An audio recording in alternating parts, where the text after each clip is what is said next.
So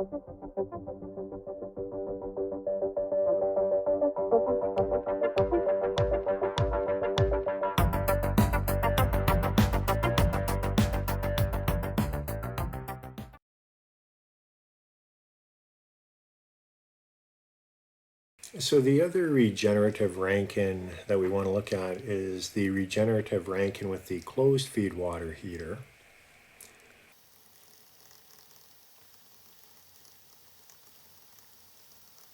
So this is basically just a shell and tube heat exchanger, and one thing about the closed feedwater heater is it does not de-aerate as we saw with the open feedwater heater. So what we're going to do, we're going to begin by taking a look at the process schematic and then the TS diagram.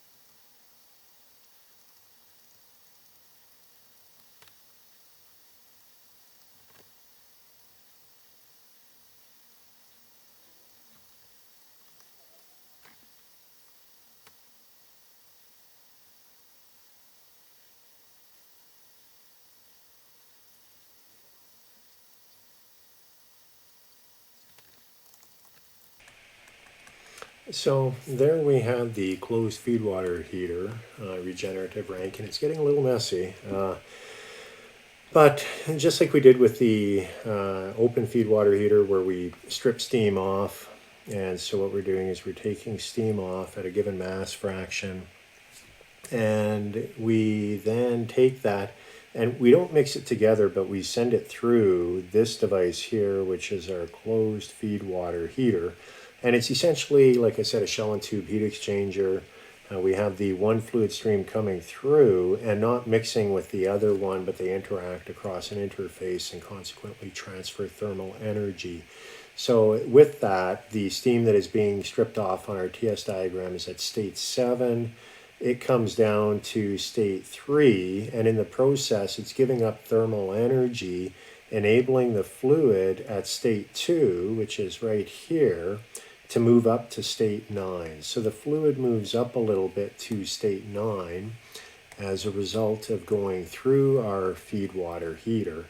And the consequence of doing that, so we come out and we're at state 9, but we're not at 100% mass fraction, so we still have to go into a mixing chamber, and that's where we take fluid from state 4, which is right here after our pump. We go from fluid at state 4 and we come out with fluid at state 5. So let me try to write a circle there. So that is what is then going back into our boiler.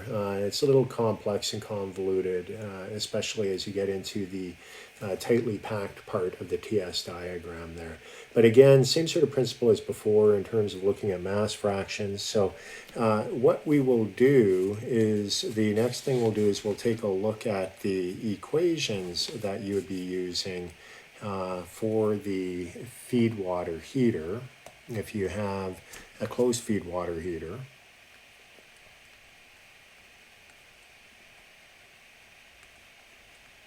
So Qin, like before, it's H6 minus H5, so it's basically the change in enthalpy across the boiler. Q out, now we need to be careful here because we don't have 100% of the mass flowing through the condensing unit. And that's why we have 1 minus Y for the mass fraction. Turbine workout. For the first part, we have 100% of the flow, and then we strip some of the steam off, and we only have a reduced percentage, and so we acknowledge that by having a two-part equation there. And the latter, that should be H7 minus H8. And work pump in.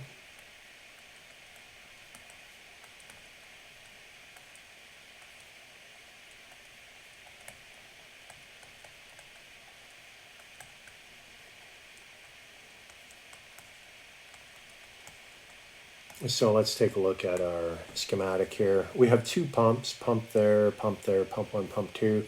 And we have different mass fractions, 1 minus y and y going through both of them. And that's why we have the two components in the equation there. And finally, mass fraction, just like before, m dot 7 divided by m dot 6.